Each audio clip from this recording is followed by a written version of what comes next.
Hey, it's Marthea Pitts, the MSW coach.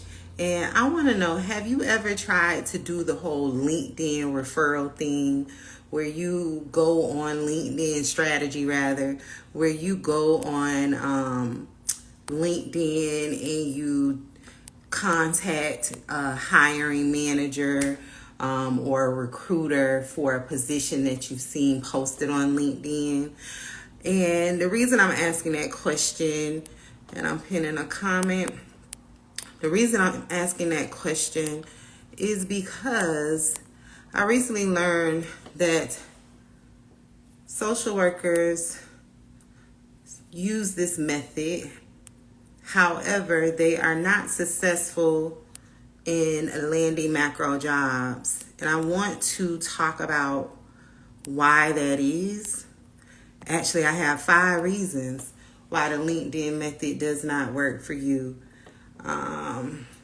So we're going to jump right into it. And so the first question that I want to know for those who will watch this replay, those who are coming in the room, have you ever used the whole LinkedIn referral method? Again, where you go on LinkedIn, you identify someone who's supposed to be the hiring manager, the recruiter, and you jump in their email box, in their inbox. I want to know, how did that work out for you? You don't have to tell me, you don't have to tell the world, but I really want you to reflect back on that time where you used that strategy. Were you successful? Did you get a job from that? And again, the reason I want to talk about this is because a lot of social workers use that method and it doesn't work for them. And so I want to give you some insight tonight, actually 5 different reasons why it doesn't work for you and what you should do instead. Okay. One of my recent coaching clients inside of the Micro to Macro Career Accelerator, she just landed her macro job. She's been in her position now for a few months.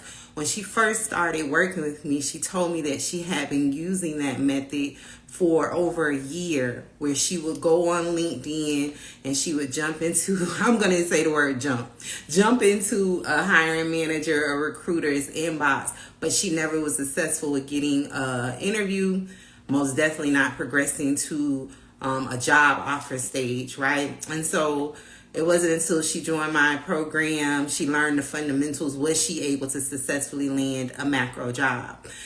The reason I wanted to also talk about this topic tonight is because I rarely go on LinkedIn. LinkedIn is not necessarily my place. My home base is Instagram. However, the past few days when I've gone on LinkedIn, because I keep my finger on the pulse of what's happening in the job market, I see a lot of buzz from people who help other people on LinkedIn get jobs.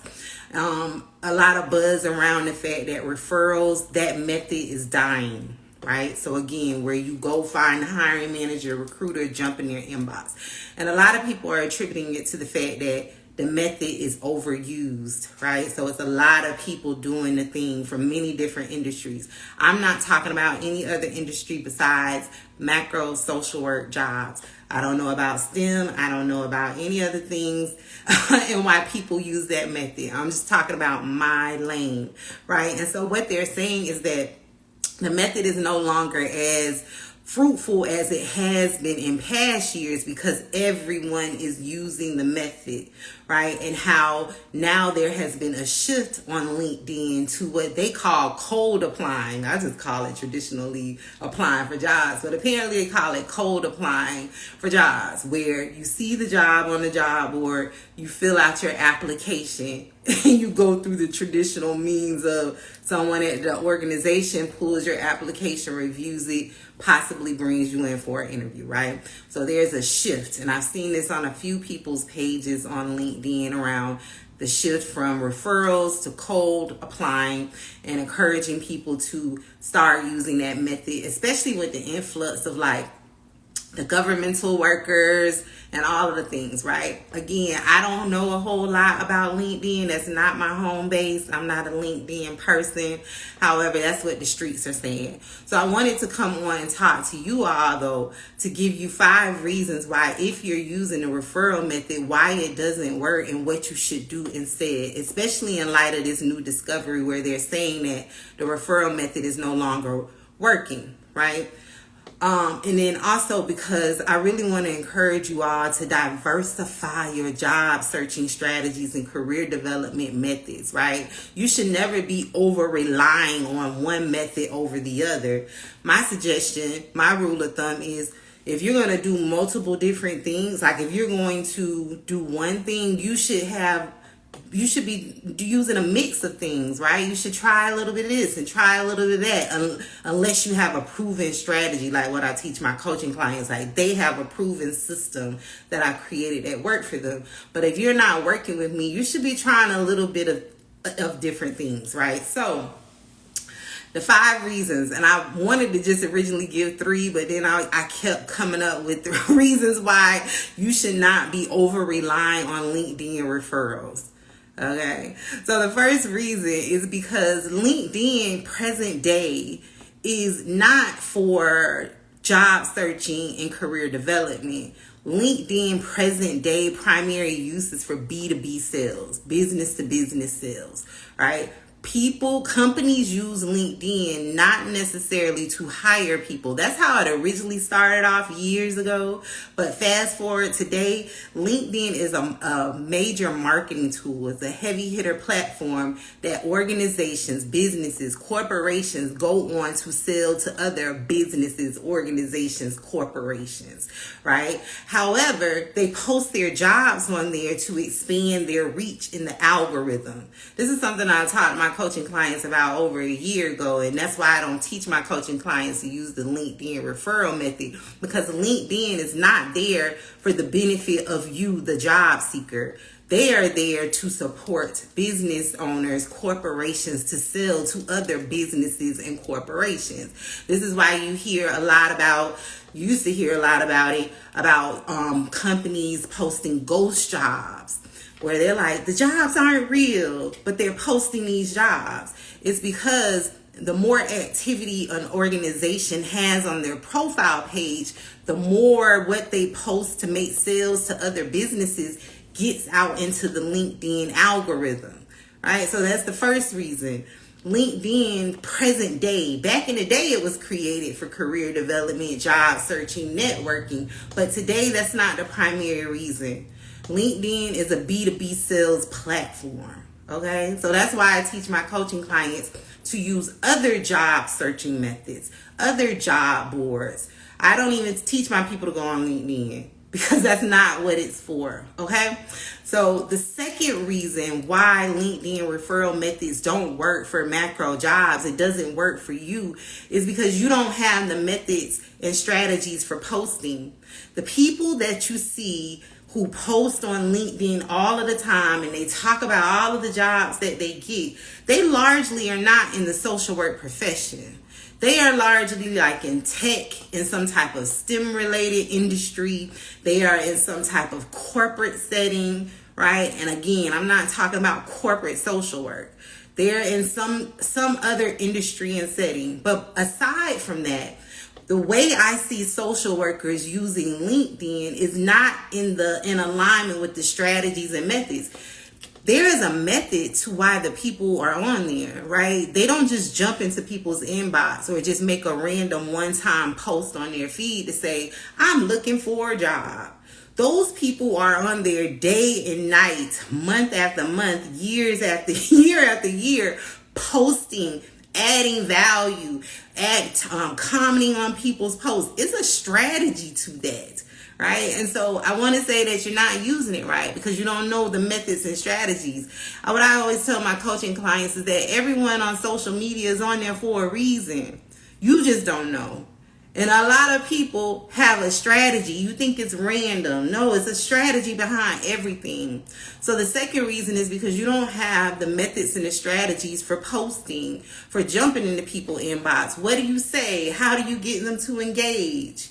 Right? So there's no strategy behind your technique. You're just plucking what the people out on the streets are saying.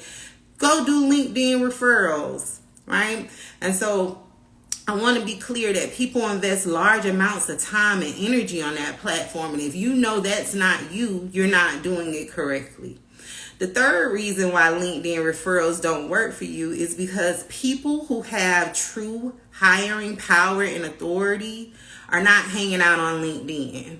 Again, largely because people ran that method into the ground during the height of the pandemic, that hiring managers, recruiters, supervisors, managers, a lot of them have their inbox deactivated. So if you've ever used that method and you went to go try to DM the person and LinkedIn gave you that little message that this person doesn't receive inbox messages, that's because they deactivated it. Or if you ever went on there and you messaged someone and they never replied to you, better yet, you saw them read your message but they never replied to you, it's because people with true hiring power and authority aren't hanging out on LinkedIn. And if they are, again, everyone is on social media for a reason and a purpose. They're on there to establish their thought leadership. They're on there to put their thoughts and perspectives out in the world, most likely because they're planning for their exit strategy from the company and they're trying to build their professional brand so people know who they are. So when they go out in the world and start doing their own thing, they can sell on their platform. All right, they're not on there hiring people. Okay, so people with true hiring power and authority, they're in their organizations doing the work, not hanging out on LinkedIn. Only people who are actively working towards building a professional brand hang out on there every day, all day. The fourth reason why LinkedIn referral methods don't work for you is because you're an introvert, right? So you won't be the person that's on LinkedIn jumping in people's inbox and posting on your feed about all of your deep dark secrets and about the troubles and woes of your career and your job search method, right? LinkedIn is the equivalent of the office, right? We as introverts, we aren't the people in the office that are oversharing, that are in the middle of the coffee room telling everything that went on in our life last night. We're usually the people that are in the back, the more silent ones. A lot of you don't even have a LinkedIn profile. If you do, if I went on there right now, you don't have a profile picture. You probably don't even have your jobs updated. You don't have your page optimized, right? It's because you're not a LinkedIn person. And it's okay, because there are other means and methods to get jobs other than having to go on LinkedIn and what I call like selling your soul to get a job. Right? LinkedIn is for the people, at the job who are always in the middle, who always have something to say, who's always in the supervisors, managers' faces. There's nothing wrong with that, but that's not you. So that's why LinkedIn doesn't work for you, because you don't naturally show up as that person in the workplace. Right? For a lot of you, I know to be true, you have a deep disdain for LinkedIn. However, your colleagues, people that you follow on social media, whose random advice you take about jobs, they tell you to go on LinkedIn and do the LinkedIn referral method. But this is why you don't do it. This is why you don't follow through with it, because you're not a LinkedIn person. So I really want to give you like permission to be sitting the fat and it's up. LinkedIn ain't my place, right? Because I'm not a LinkedIn person. I've never used LinkedIn to get a job. I don't do the referral method. I don't jump in people's inboxes. Nothing. I've gotten all 4 of my macro jobs through traditional applying, what they call on LinkedIn cold applying. And all of my coaching clients have gotten their macro jobs the same way. And it's been over 180 of them since I've been officially keeping count. That's the only method that I teach, because I know that my strategy, my process, my system works. Because I know for me, I'm not a LinkedIn person. So I'm not going to be on there in the people inbox. I'm not going to be on there telling my deep, dark secrets and the time such and such happened to me when I was 12. I'm not going to do that. I'm going to fill out my application. I'm going to make certain that my professional brand is tight. Right? I'm going to make certain that my experiences are in alignment and are a value add to what this organization is saying. I'm going to make certain that my career messaging is tight. So when they read my application, there's no question that they need to bring me in for an interview. Right? People who are on LinkedIn are there because they have not mastered the fundamentals. They don't know how to write a resume. They don't have clarity about what types of jobs they're looking for. They don't have proper career messaging around how to translate their experiences to what employers are looking for. So they have to default to, I'm going on LinkedIn to jump into people's inboxes. Okay? So for many of you, it's not going to work for you because that's not who you are. The fifth reason, I kind of combined two. So I hope you're taking notes. The fifth reason LinkedIn referrals for jobs don't work for you is because you either are a person of color, okay, or a person who has little to no social capital. So in case you're new around these parts, I know people find me every day. I'm not just a social worker who has gotten a macro job and that is teaching people how to get macro jobs. My area of expertise in my professional career is workforce equity. So I've worked around the country with teaching leaders, political leaders, federal leaders on how to create equitable career pathways, opportunities, and minimize barriers and entry to employment for people. And one of the primary things that we were working on prior to the new administration in my last macro job was around the access to social capital. And that not everyone has access to social capital. What is social capital, Marthea? Access to people in higher place and high authority, like places. People with higher authority. People that are connected to somebody that can get you a job. Everyone doesn't have that. There are actual national organizations that are working to create more social capital building opportunities for people of color. Okay? People of color and people without social capital, under-resourced people. When I talk about people of color, maybe you're a person of color, maybe you're a black person. I'm black, okay? Maybe you're black, maybe you're Latina, maybe you're a woman, maybe you're a disabled person. Insert your theme. Also, there are people, LinkedIn is a place just like the real world. People have biases, right? They can see your profile. They go in and do their due diligence about you. If you don't believe me about this whole thing, there was a whole think piece that was done right before the beginning of the new year by a person who had she became the catfish of LinkedIn. She was a black woman. She created two profiles. One where she had a real picture and one where she had a picture of herself as a white woman.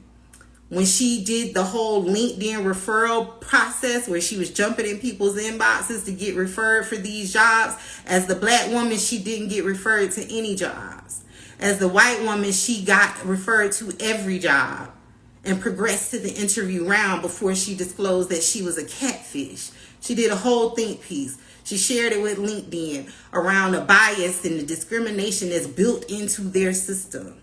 So if you are a person of color, or if you are a person that's in a marginalized group, the LinkedIn referral method ain't gonna work for you, right?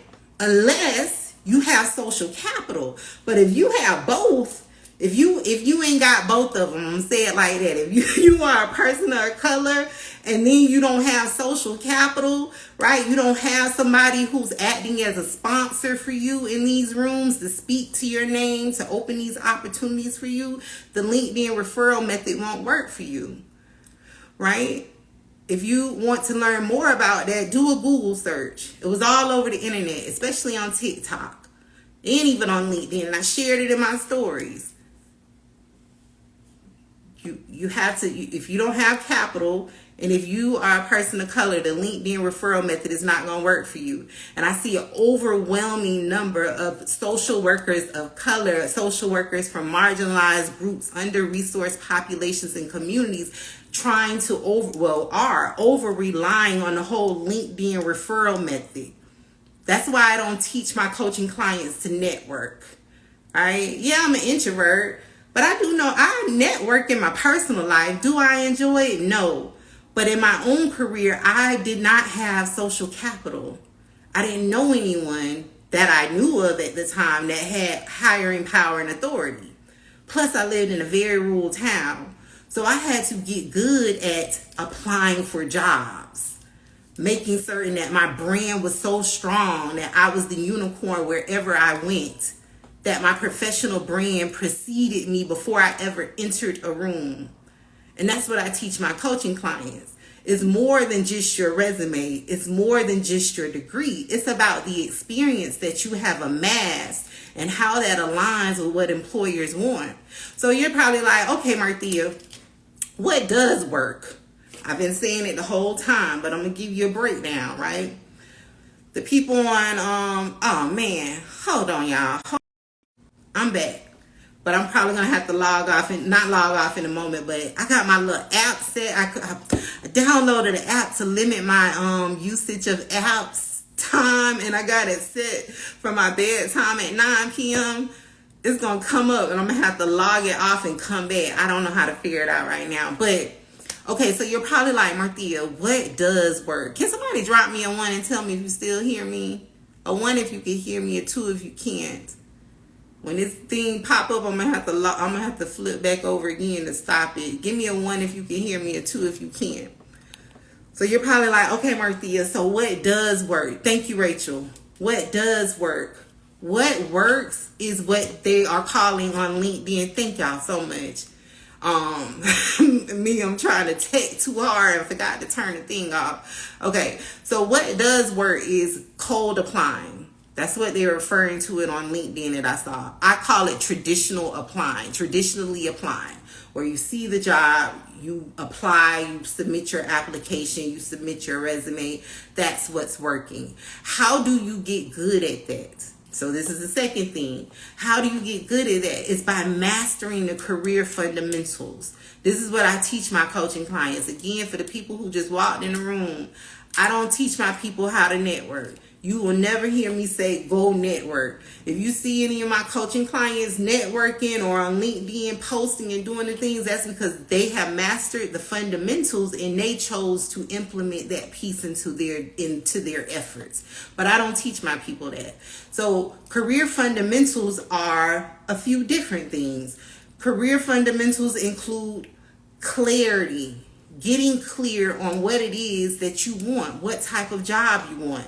When I said earlier about seeing social workers on social media making these mass posts about them looking for work, the posts are always so general, like these broad umbrella terms. I'm looking for a program management job. I'm looking for a research job. What type of program management job? What type of research job? Where they're like, I want to do work around health access. I'm just making up something. Health access. Well, what aspect of health access are you interested in? Right? If you can't clearly articulate what type of job you're looking for, then other people are not going to know how to articulate that to anyone that they possibly know and can connect you to. Right? They won't even know how to decipher or discern who should they be telling in their network. Right? Yeah, they probably have a bunch of friends that work in the health industry, but they might have a friend that works in health insurance. They might have a friend that works around mental health community centers and clinics. Right? Which person do you want them to tap in? They can't just send out a mass email to their network and say, hey, such and such posted on their board that they're looking for a job. They're not going to do that. Right? So that's why you have to get very clear and specific around what type of job are you looking for? What type of job? What population and issue are you wanting to do work on? To who you want your work to support? How do you want your day-to-day work to look like? So it all starts with clarity. Clarity helps you get clear around like what type of job you're looking for when you're cold applying. Okay? Career messaging. When you hear me talk about career messaging, a lot of social workers refer to that as like translating their work experience to non-social work employers. So you can refer to it how you want to. I refer to it as career messaging. Career messaging is understanding how your targeted organization, how your targeted industry, how your targeted roles talk about the work.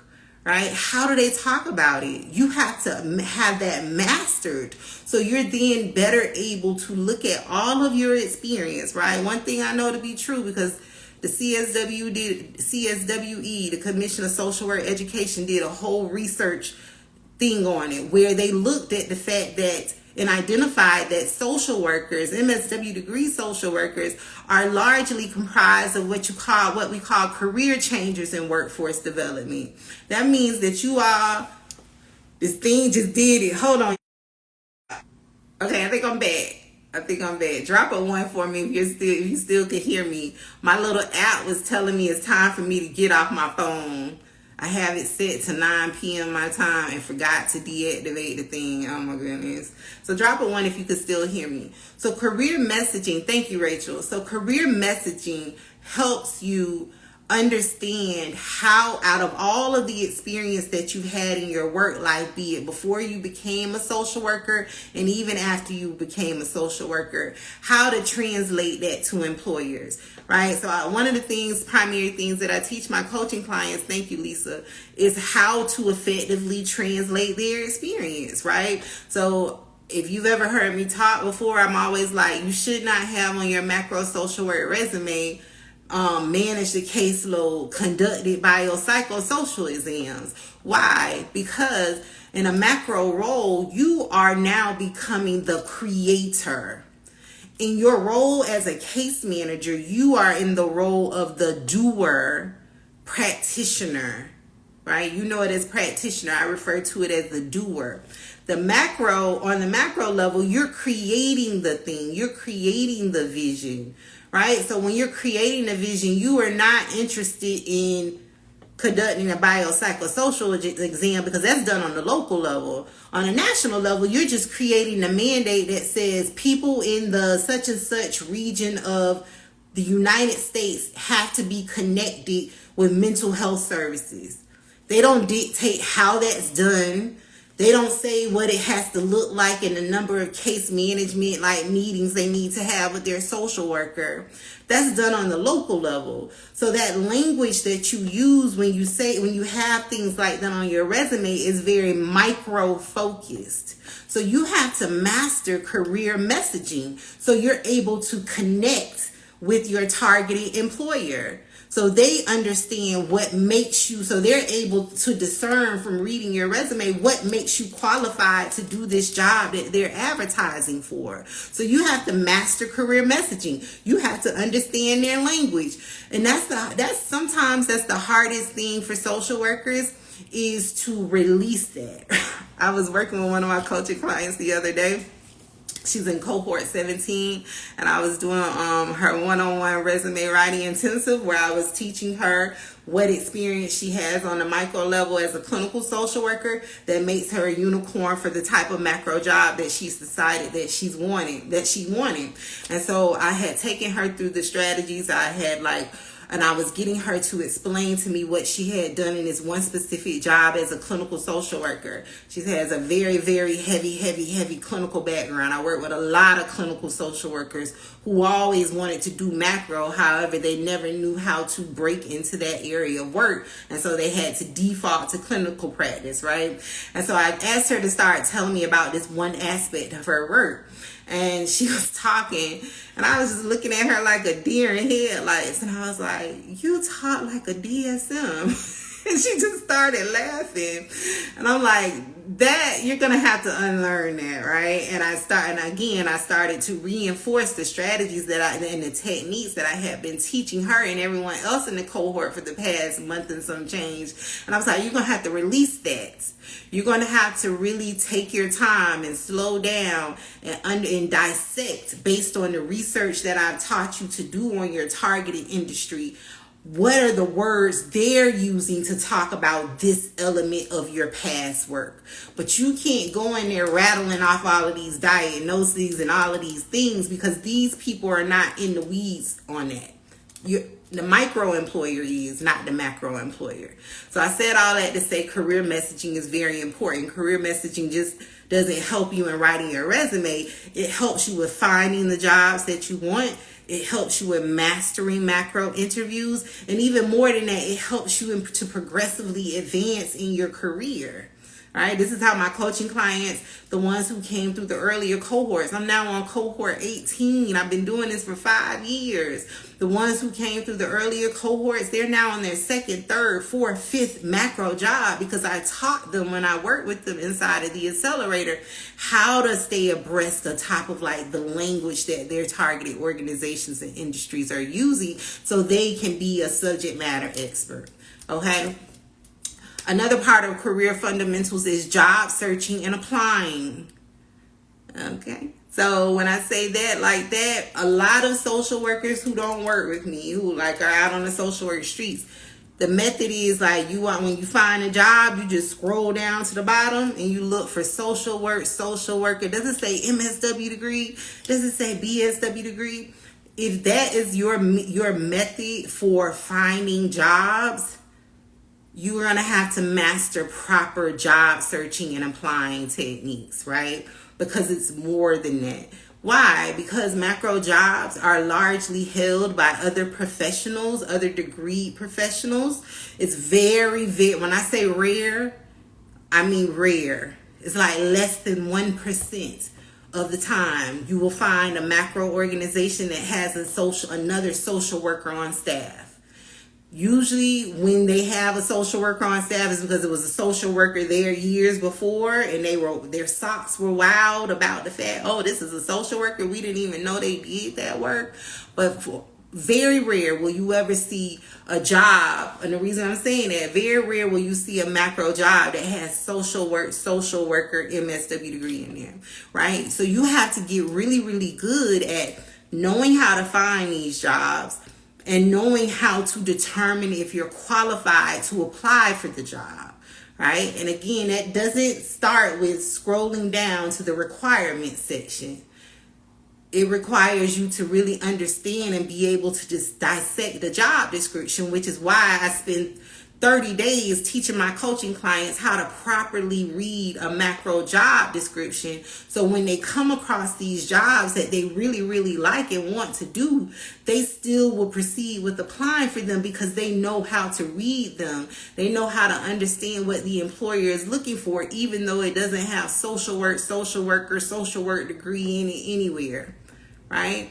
I help people pivot to completely unrelated areas of work. I've helped social workers who worked in social service, nonprofits, pivot to philanthropy work. I've helped social workers. I had a social worker one time. She was a school social worker for over 20 years. And she always dreamed of doing research-related work. She just had her master's degree and her experience as a school social worker. I helped her pivot into the area of research. I've helped a social worker who worked for years in the food pantry, Michelle, pivot from working in the food pantry to working in a research institute, doing work around health equity, what she always wanted to do for her population, right? How do you do that? You have to get really, really good at finding and identifying these jobs and knowing how to apply for them.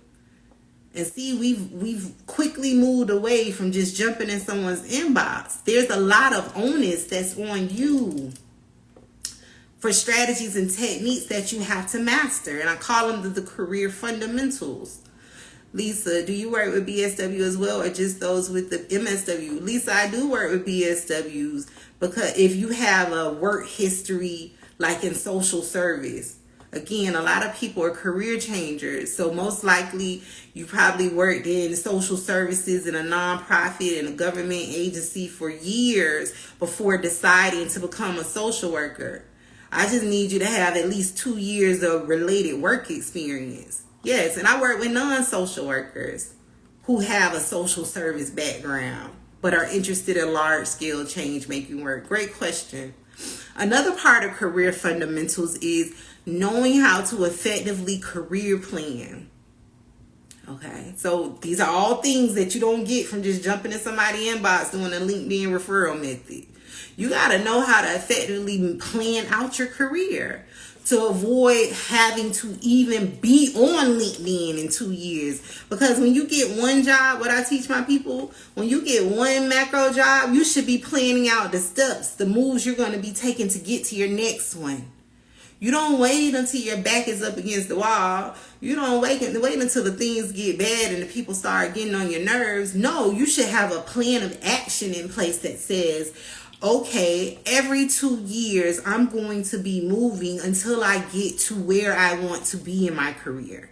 That's why I created the Micro to Macro Career Accelerator for my own career, because I needed to accelerate my career.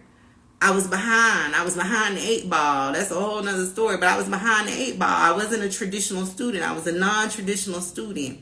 I didn't go back into school until like my mid-20s, late 20s. And I started on my associate's degree, my bachelor's degree, my master's, and now I'm working on my PhD, right? And I'm like, I have to make up for lost time from those years I was in that call center for over 7 years. So the accelerator is meant to do just that, accelerate your career. And so in order to do that, you have to have a mapped out plan of action. What job will you take when? I had to put my son to bed, but I will continue to follow. Thank you for this. Very helpful. Most definitely, Lisa. You can watch the replay tomorrow while you're at work. You have to have a plan of action in place for you. Where will you be in 2 years? What are the things that you need to strategically be doing right now to get you where you want to be in 2 years? 5 years out, what do you need to be doing in 4 years to get you where you want to be in 5 years? The biggest thing that I see a lot of like OG social workers struggle with is that they've gotten stuck in their jobs. They've gotten stuck in their jobs. They've gotten stuck in their careers. Even though they have like these deeper like interests and desires to do large scale macro level work, they've gotten stuck because they didn't have a plan of action in place. So what that looks like is they've essentially hit the glass ceiling in their social service, nonprofit case management job, right? They go from being the case manager because they were there so long that people encourage them to maybe apply and become the team lead. And then they become the unit supervisor. And then they just stay there until forever, right? Or they stay in case management until forever. What I always tell people is that case management jobs are entry-level jobs. You're supposed to get in that job, stay the most 2 years. I'll give you 5 if you need to work on your confidence. And then you need to move around. It's time for you to take the requisite experience and skills that you developed and all of the wonderful knowledge. And you are supposed to advance in your career and go to something bigger than that. And that's not me being funny. That's true. When you look at the job scope of a case manager and you compare it to other comparable jobs, like from a workforce development lens, a case management job is an entry-level job, right? You're supposed to move. However, the organizations where case managers primarily work, there's no opportunities for you to advance. Again, other than becoming a team lead, maybe a program manager, and then a supervisor. And a lot of you don't want to be supervisors. You want to be a part of macro change, systems change efforts and work. But because you didn't have a plan in place, you didn't know how to effectively move in your career. Or a lot of people default to going to get additional degrees. Right? I've met a lot of social workers who have multiple bachelor's degrees, multiple masters in public health, masters in business, masters in social work, and still are in case management jobs because they don't know how to effectively advance in their career. So this is why mastering the career fundamentals is so critical, and you cannot over rely on being on LinkedIn and trying to do the whole referral method. I'm just going to jump in the hiring manager box for referrals because the job market is shifty. It changes. It's volatile. Right? There's a term. I did a whole research thing on it in my PhD coursework around it's the job market being volatile is a military term called VACA. Right? It's volatile, it's uncertain, it's unpredictable.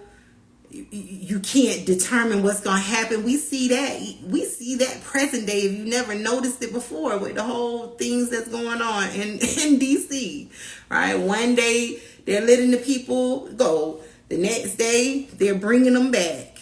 right? It's volatile and uncertain. So that's why you have to get into a position where you take ownership, you take control of what you're going to do to get positions, to get employment, to advance in your career.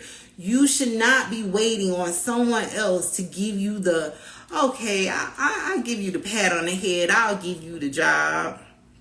That's what the LinkedIn method is. You're waiting for someone else to feel like they want to bless you with an opportunity. No. That's why I got really good at finding jobs and applying for jobs. I didn't have time. I wasn't going to wait on nobody anyway. I don't wait on people, and neither should you. Because when you have deeper desires, when you are feeling like called to do this bigger work, if you are waiting on someone else to make it happen, you're already starting off wrong. What I always tell my coaching clients is that the role of a macro social worker is to challenge the status quo on every turn. I'm not saying try to be a rebel rouser about everything, but at the same time, you have to be able to look at a situation and really discern, like, is this really set up to work in my favor? For me, coming from a rural town, all of the other things that people are suggesting, that wouldn't work for me. Because the people that I knew were right where I was. I didn't know anyone that was bigger than me at the time. I do now. Right? I've been doing this long enough. My last macro job was in DC. I can make a phone call or two to get me a job. In the words of my old MSW degree professor, MSW program professor, Dr. Langley, you should only be 3 phone calls away from what you need at any time. I can make one phone call and get a job, but that's also because I spent so many years working on building my professional brand that people know my quality of work, right? They know my work. They will hire me. But for when you're starting out and you don't have that, or if you haven't been working on mastering the career fundamentals, which is also includes working on building your professional brand, you won't have that. And I didn't have that in the beginning. That's why I had to, every job that I've ever had, I got from applying. All of my coaching clients, they got their jobs from applying. Right? Now, once they're in their macro jobs, they're being headhunted. People are coming to look for them to like recruit them from their current jobs. But that's because I've taught them how to effectively build and establish a brand that precedes them. Right? So my point tonight, and I feel like I'm kind of beating this horse to no end, but I really want y'all to understand this, because again, this ain't something I'm just doing because it's a hobby. Like, I study the thing. LinkedIn referrals is not a method. It's not a strategy. And I gave you 5 distinct, very different reasons. One may apply to you, or all 5 may apply to you. If you're just joining in, I encourage you to watch it back. I broke down why you should not be over-relying on LinkedIn referrals and why you should really be prioritizing mastering the career fundamentals, because there's a clear shift in the job market that employers are no longer doing the whole, dog and pony show with these LinkedIn referrals. And that people on LinkedIn, again, I don't hang out on LinkedIn, but I was over there for a few minutes the other day, and the people are seeing a clear shift in cold applying, which is just traditionally applying to a job. And I'm like, why is this such a new revelation? You should have been doing it all along. You should have a diverse approach to your strategy, You shouldn't be using one thing. Because one of the people, she was sharing in her post around how she primarily only did LinkedIn referrals, and that what she found was that what I mentioned earlier, the people weren't responding back to her on a timely basis, that she was missing out on a lot of opportunities to apply for the jobs, and that they would close before the people would get back to them. And she said, and then when I went in the comments, it was thousands of comments for people saying the same thing around that they were using that method as well, and were having the same results of never getting responses from people and missing out on the opportunity. And them admitting that the reason they were doing all of that is because people in the social work streets was telling them that. But more than that, it's because they didn't know how to effectively write their resumes. They didn't have career clarity. They didn't use those words, but this is me summing up what I read. They didn't have career clarity. They didn't know how to apply for the jobs. However, I'm here. I'm like, hey, I can teach you how to do those things, right? So you're not over dependent on someone else to make something happen for you, right? And so Cohort 18 enrollment is open. It's open for the Micro to Macro Career Accelerator. If you're interested in learning, being taught proven strategies and techniques on how to master the career fundamentals of getting clear once and for all about what you want to do as a macro social worker. What type of job do you want? What type of organization do you want to be aligned with? What population and issue do you want your work to center on? That's what I help you do inside of the Accelerator, is get clear. And clarity is way more than just saying you want a remote job. Saying you want a remote job is a non-negotiable. That's not clarity. Also, I help you with my program promise. I'll just break this down. My program promise is to teach you how to identify, apply, and interview for your dream macro social work job in 3 months or less. Right? So I also teach you about how to master your career messaging. Why did my pen just break?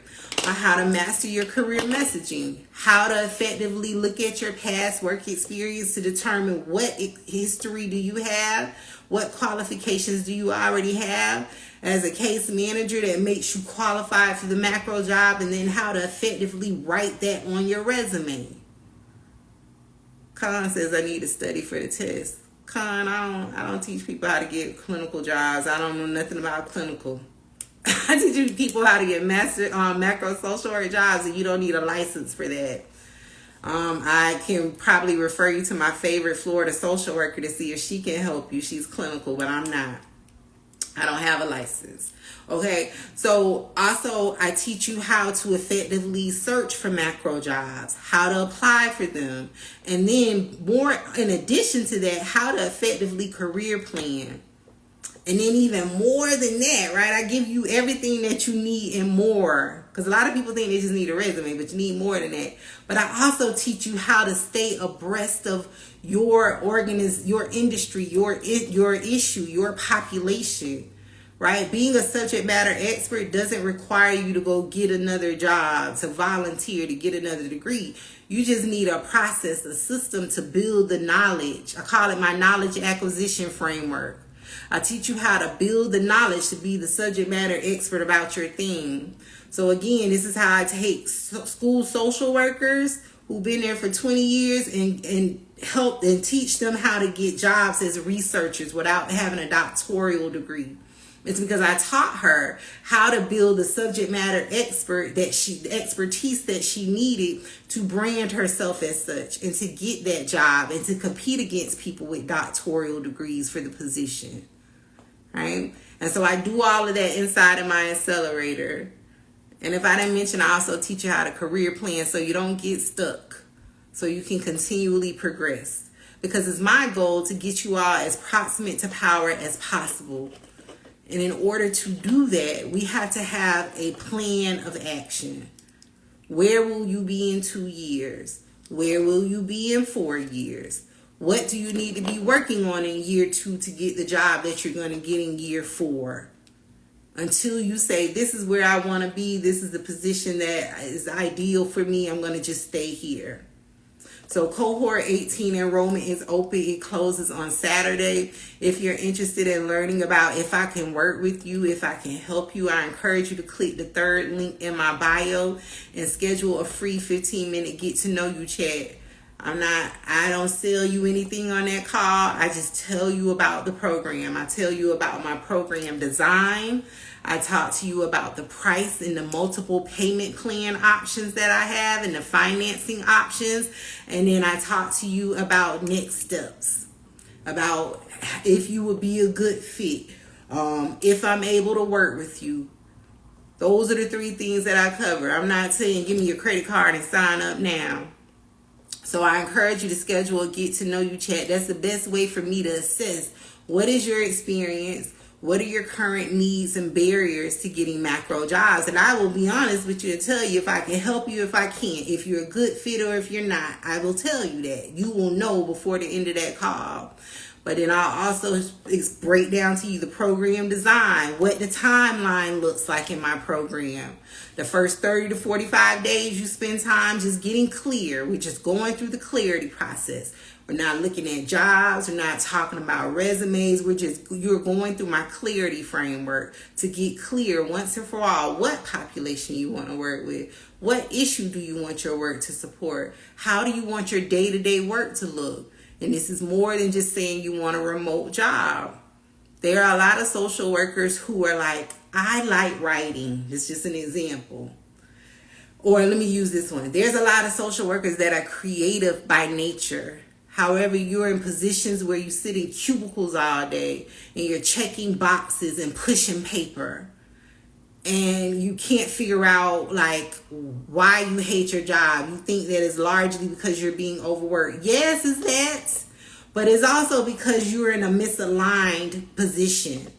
You're in a position that doesn't tap into your innate interest. You don't have no opportunity for creative expression or outlet. You're in there checking out boxes and filling out intake forms all day. You don't get to do anything that lets you color outside of the lines. I can teach you how to get jobs that help you blend in that creative piece that you need, as an example. I have a lot of social workers who are creative writers by nature. But you don't have an opportunity to do that in your job. From the 45-day to the 60-day mark is where I teach you how to find the jobs, how to find organizations that do the work you want, how to write your resume. I do that in a one-on-one resume writing intensive, where it's me and you on Zoom for 2 hours. And I call them Zoom dates. And I'm teaching you how to write your resume.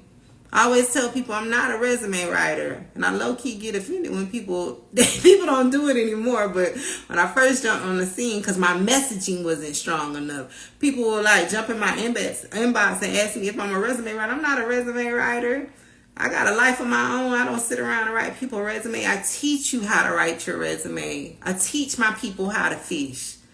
Right? This is how my people are going on to get their second, third, fourth, fifth macro job. I keep saying it. That's not me exaggerating. I have a coaching client that's on her 5th macro job. I started working with her before I was on the internet. She's making the most money she's ever made. She's thriving. She just posted on her LinkedIn because she uses LinkedIn the correct way to build her brand. I also teach my coaching clients that. She just posted on LinkedIn. She was in Central Florida presenting at a conference for her industry around she's a what do y'all call it, a public health professional, right? She had a public health degree for years and wasn't using it because she didn't know how to get a job doing the work that she wanted. So she was working as a human resource professional. But now she travels around her state and she provides education to key stakeholders and groups around heart health.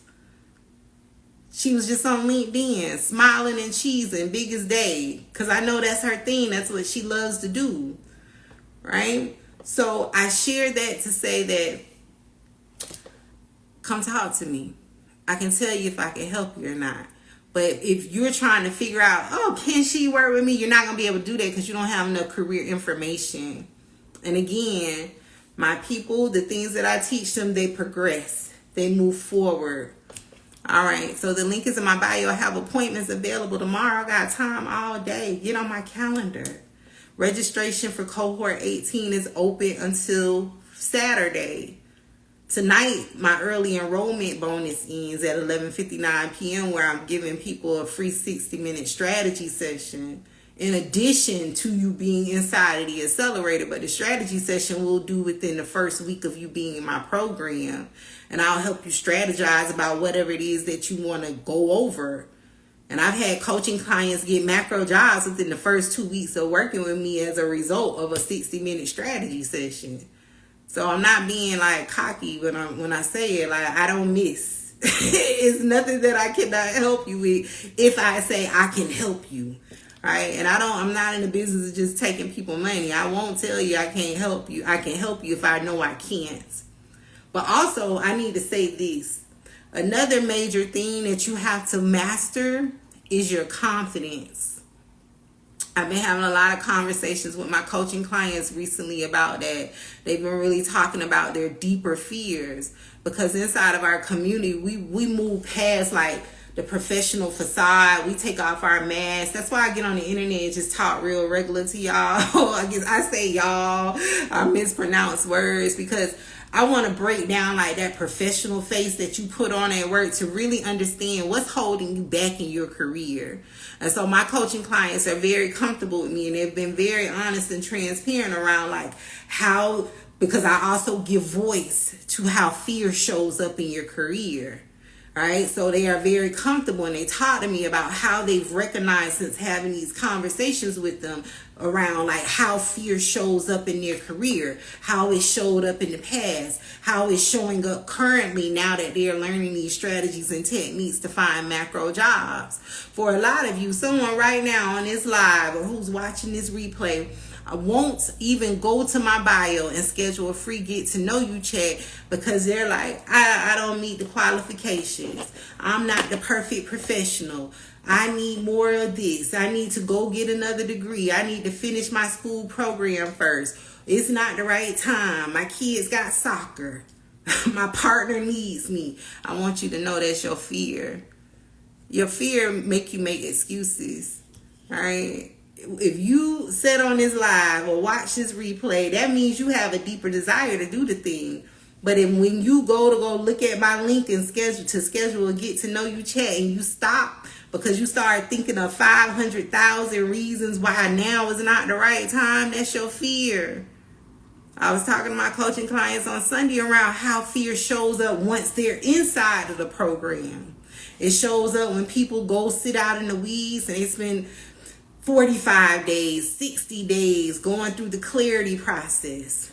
Or it looks like when they're going to apply for jobs, macro jobs, because they now have their resume written. They know how to find macro jobs. They're clear about the jobs they want. They're super excited. But when it comes time to go hit apply, that's what I call it. I say hit apply.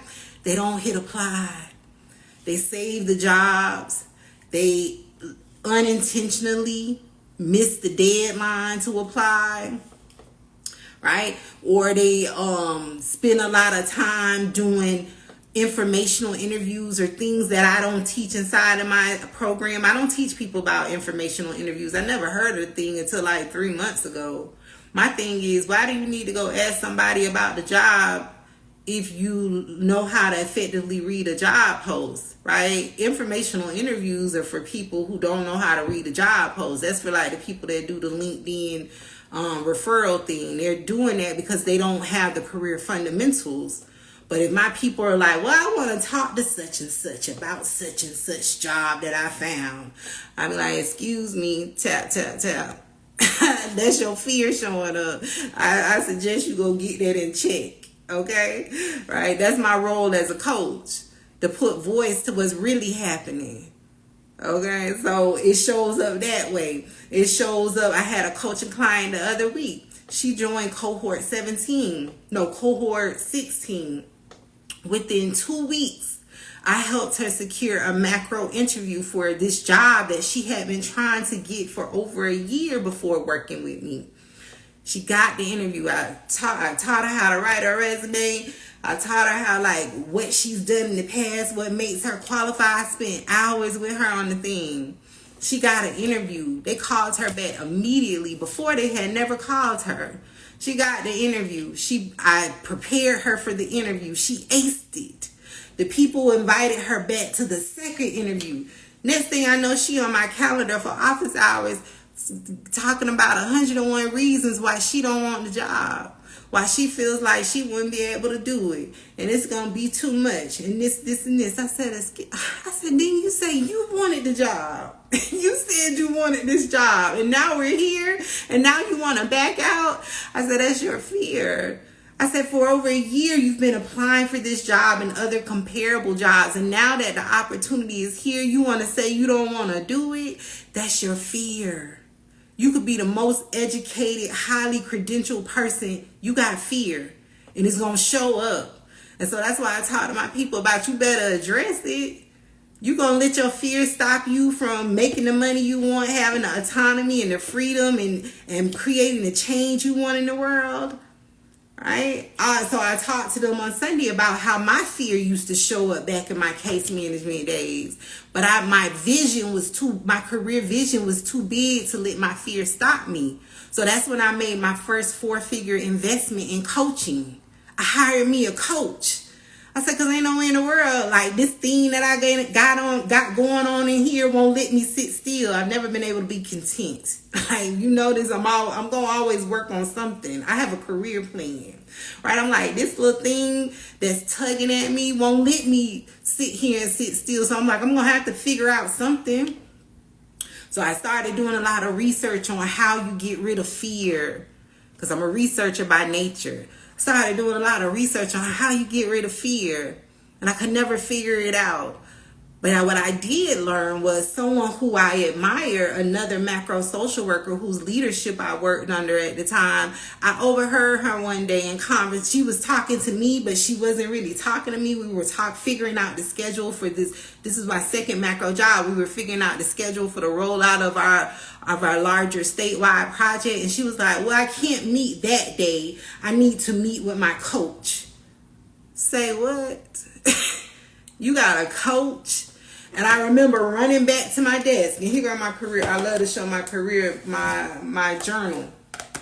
This is my career journal from those years. And I went back to my desk and I wrote in my book, get a coach.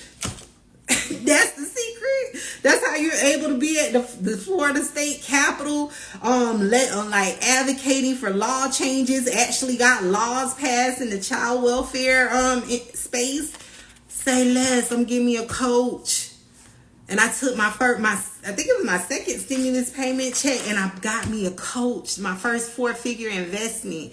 I was like, because if she got a coach and she travel the world and do what she do, that means I need to get one. So I talked to my people on Friday around like being brutally honest with yourself and identifying how does fear show up for you in your career. And then having a strategy to address it.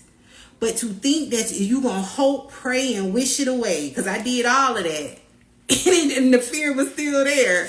I would still be sweating on my nose. Because you ain't never saw a sweat on my nose.